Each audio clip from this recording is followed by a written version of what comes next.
Hi, John Lee here, and today I'm doing my second video book review on Andrea Fryrear's awesome book, Death of a Marketer. As many of you who know me or follow my blog know, I'm a little bit of a marketing nerd, and especially marketing history. So this book was right up my alley, and after seeing Andrea give a great speech at the Content Marketing Institute conference here in Las Vegas a few weeks ago, I wanted to pick up her book and give it a read. So I really enjoyed this book, and I definitely recommend it for anyone doing content marketing. Quick little summary, then I'll give you a few takeaways and my star rating. So the summary is she goes through basically the history of marketing, looking all the way back to, newspapers and flyers and carnivals and, doctors and my people, the gypsies and carnies of the early 18th and 19th century, selling tonics. And then from there moves through like the Mad Men and all the eras of advertising, as well as the hyper fragmentization that happened on the internet. And then she talks about agile marketing and how to adopt it, what it means, and goes through scrum teams and kind of all the technical terms and definitions you would need to start moving your team to a more agile form of marketing. So let's now talk about my 3 takeaways.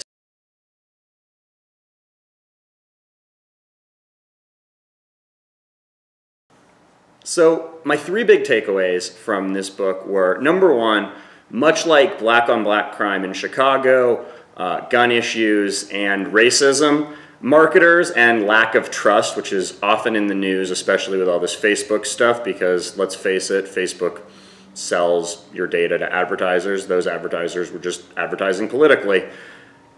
There hasn't been trust for marketers since marketing basically became a thing. And I think that understanding that is key to building trust with whatever audience you have, because you have to understand that American people are uniquely both skeptical and naive. And if you read the book Fantasyland, you'll get a really good explanation of how that was shaped through the history of this country. But advertising was a big part of that. Americans are uniquely kind of self-selected to believe advertising more than other countries, but we're also very skeptical of ads and very skeptical of people trying to sell us stuff. So understanding that dynamic is really important to creating great content. The second big takeaway I had from this was that sometimes large companies need to act like small companies, and small companies sometimes need to act like large companies. So let me explain that idea. I worked for a very large consulting firm in the beginning of my career, and things took forever. Bureaucracy, budgets, a million different managers having to sign up on things meant that we couldn't really be agile when we found cool new things to kind of roll out for a client.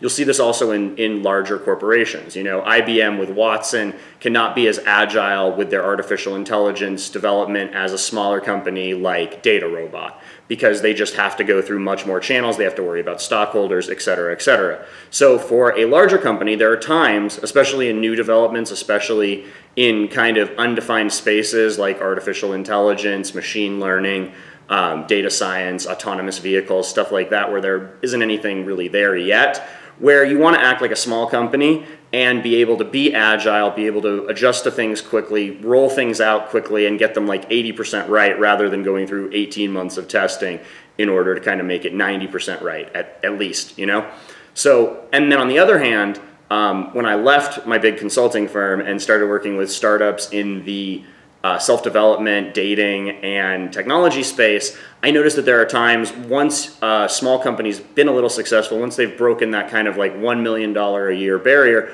where the small company now needs to act like a big company and now needs to really outsource things, really develop processes, workflows, all the stuff that Andrea really talks about in her book. So I think that was really a concept that was solidified in my mind while I was reading this book.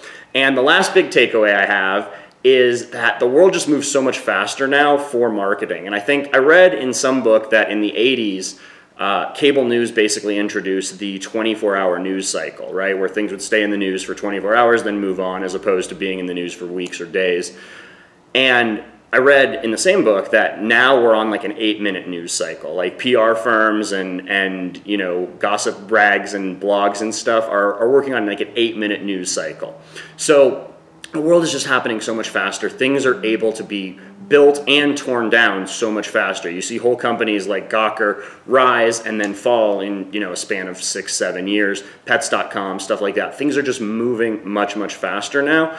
And I think a lot of large companies are used to things moving slower because even with all of this technological developments of the last 20 years, it's still only 20 years. And if you look at companies that have been doing business for hundreds of years or even, 60 years, it's not enough to adapt to this new speed. So it's difficult, and companies are going to have to catch up, whether they're big or small, and really deal with this new reality of agile marketing, because there isn't any other choice. It's just kind of like the baseline now. If you're not able to adjust to things on the fly, you're just going to fail that much faster.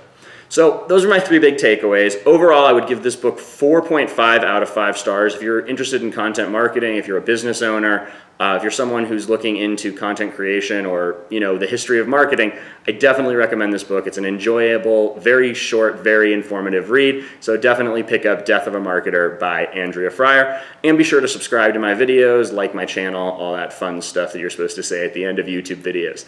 Thanks for watching. I'll talk to you very soon.